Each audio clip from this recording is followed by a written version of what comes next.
স্বাদ বদলের রান্নাঘর থেকে প্রত্যেককে আমার শুভকামনা জানিয়ে আজকের পর্ব শুরু করছি। আজ আমি একটি নিরামিষ রান্নার রেসিপি নিয়ে এসেছি, বাঁধাকপির বাটি চচ্চড়ি। এটি বাঁধাকপি বিভিন্ন রকমভাবেই রান্না করা যায়, ঘন্ট বা বিভিন্ন রকমভাবে। আমার এই বাটি চচ্চড়িটা ভীষণ প্রিয়, কারণ এর মধ্যে সেরকম কোনো মশলা পড়ে না। যেইটুকু মশলা পড়ে সেটা একদম জল ছাড়া মশলাটাকে বেটে ওই একটু রান্না হয়ে যাওয়ার সময় ওটাকে মিশিয়ে দিতে হয়। ঠিক আছে, আমি যেভাবে রান্না করছি বলছি। প্রথমে তেলটা গরম করে এখানে আলু, গাজর, বিনস, বেগুন, শিম সব আগে একটু ভেজে নেব।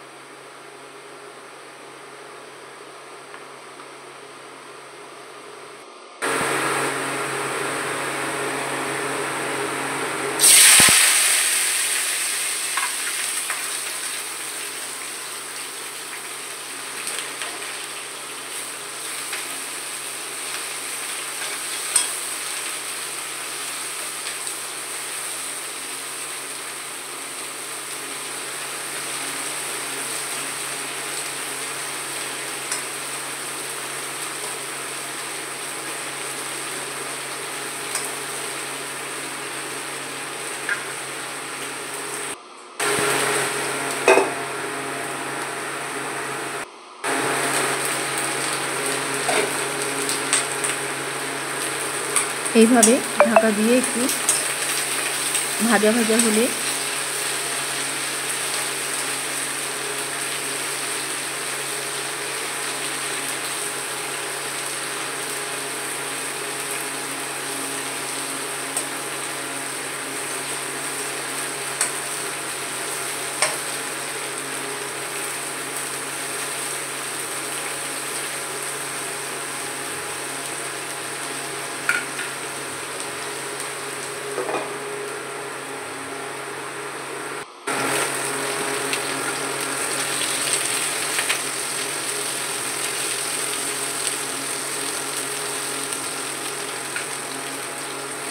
এইভাবে একটু রসটা টেনে গেলে হলুদ, লবণ, লঙ্কার গুঁড়ো দিয়ে একটু নাড়াচাড়া করে নেব।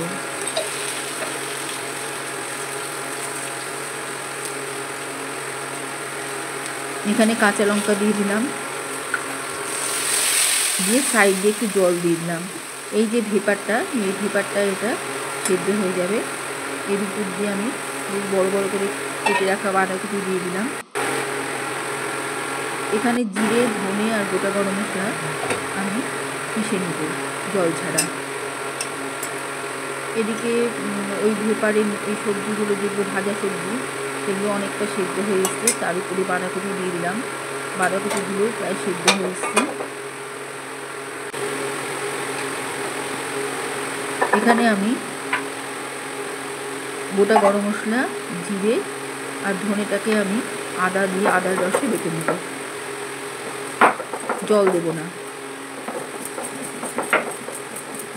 এই যে মশলার যে সুঘ্রাণ, এটা এই কপির মধ্যে খুব ভালো লাগবে।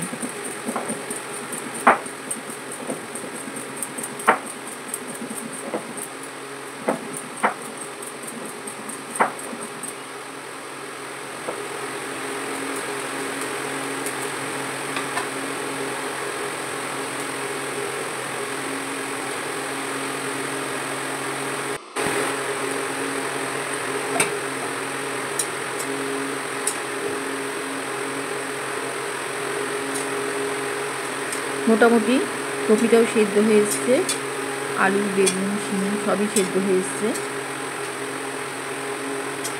এই রান্নাটা অ্যাকচুয়ালি সবজির জুসেই রান্নাটা তৈরি হয়, আর ওই জন্য খেতে খুবই ভালো লাগে। কোনো মশলা পড়ে না, কষানো মশলা দিয়ে কোনো কষানো হয় না।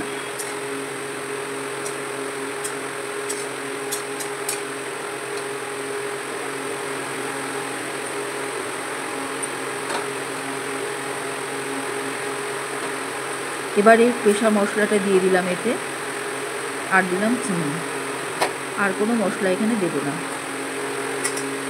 এতে ভীষণ সুঘ্রাণ ছড়াবে পেশা মশলাটায়, আর দিচ্ছি কড়াইশুঁটি। কড়াইশুঁটি আমি 250 মতো কড়াইশুঁটি পুরোটাই দিয়ে দিয়েছি, কেননা এই যেহেতু এর মধ্যে অন্য কোনো মশলা পড়ছে না, সবজি রান্না হচ্ছে, সবজি বুঝেই সবজি রান্না হচ্ছে, এই জন্য কড়াইশুঁটিগুলো দিয়ে দিলাম। দিয়ে একটু ভালো করে কষিয়ে নেব। এর মধ্যে কিন্তু আমি এক ফোঁটাও জল দিইনি, যেটা ভেপারের জন্য দিয়েছিলাম সেই জল। সবজি থেকে জল বেরিয়ে এটা সিদ্ধ হচ্ছে।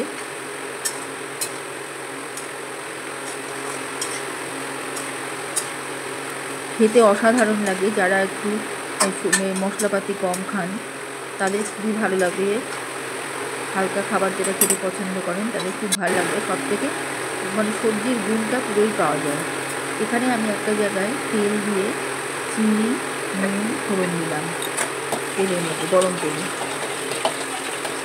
তেলটা গরম করে নুন চিনি ফোড়ন দিলাম, দিয়ে একটা ক্যারামেল তৈরি হলো, লবণটার সাথে মিশে গেল। দিয়ে এই তেলটাই ঢেলে দেবো লাস্টে, কেননা এখানে যাই সবজি আমি সবজির জুসেই সবজিটা সেদ্ধ হয়েছে। এবার একটু তেলের প্রয়োজন এখানে, তাহলে খুব ভালো লাগবে খেতে। এই জন্য ক্যারামেল করা তেলটা দিয়ে দিলাম একটু নুন সহ। এটাতে এর টেস্ট অনেক গুণে বাড়িয়ে দেয়।